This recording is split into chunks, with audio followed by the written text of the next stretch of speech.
बमलेश्वरी दाई वो सौहे बिराजे तय पहाड़ माँ हो सौहे बिराजे तय पहाड़ माँ हो बमलेश्वरी दाई वो सौहे बिराजे तय पहाड़ माँ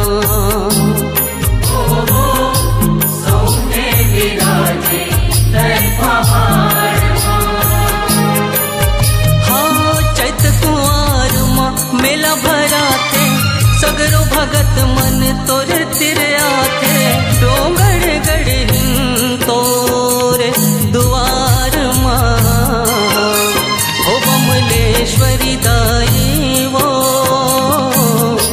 सौहे बिराजे तय पहाड़ माँ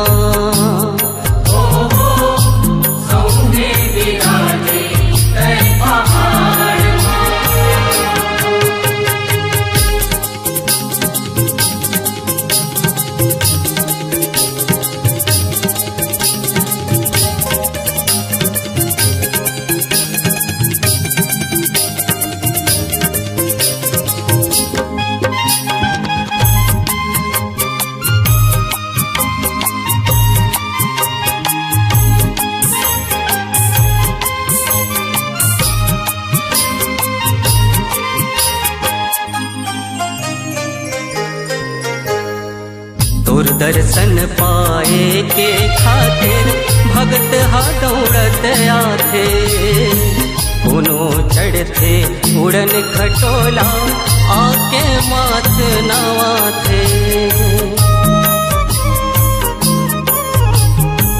भर दे सकती मन में भक्ति श्रद्धा के फूल चढ़ा के सिंदूर बरन तोर रूप बुदाई सबके मन लाभा थे रोवत आए हंसत जाए मन के मनौती सबके पुराए डोंगर गढ़ तोरे दुआर माँ हो बमलेश्वरी दाई वो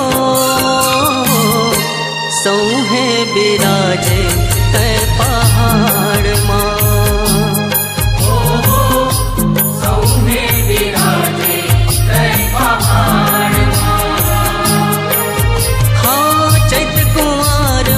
मेला भरा थे सगरो भगत मन तोर तिरया थे डोंगर गढ़ तोरे दुआर माँ हो बमलेश्वरी दाई वो सौहे बिराजे तय पहाड़ माँ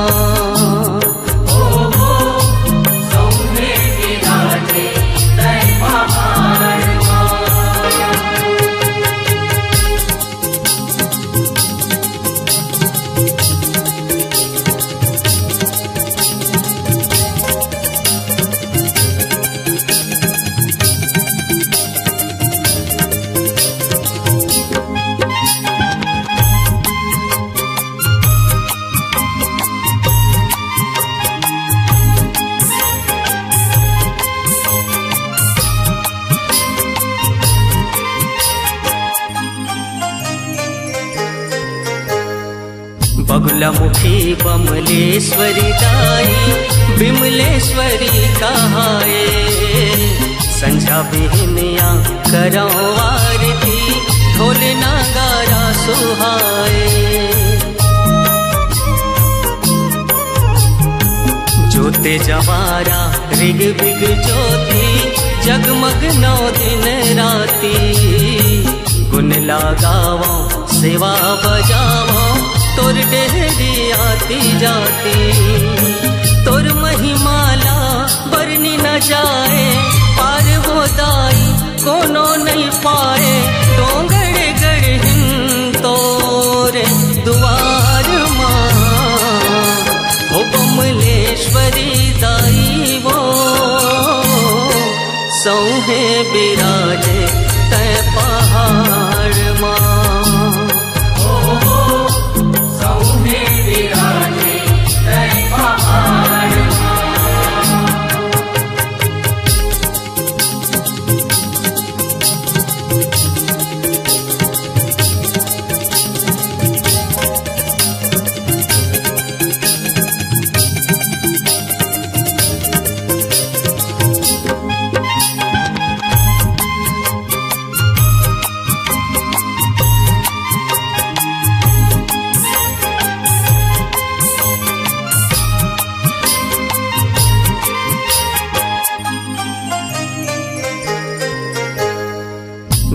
धन होगे जिंदगी मोरे तोरे दरस पाके। दया माया बरसावे मैया अर्ज करो सूर्या के। भैरो हनुमत तुर रखवारे डेहरी में चुटकी बजाए। जो हर ललना तो सन मिलके जसला तोर सुनाए। बालक बरवा है गोहराए तोर शरण तोर ध्यान लगाए। डोंगर गढ़ तोरे द्वार हो बमलेश्वरी दाई वो सौहे बिराजे तै पहाड़ माँ। सौहे बिराजे तै पहाड़ माँ। हाँ चैत कुंवार माँ मेला भरा थे सगरो भगत मन तोर तिरया थे। डोंगर गढ़ तोरे दुआर माँ हो बमलेश्वरी दाई वो सौहे बिराजे तै पहाड़ माँ। सौहे बिराजे तै पहाड़ माँ। हाँ सौहे बिराजे तै पहाड़।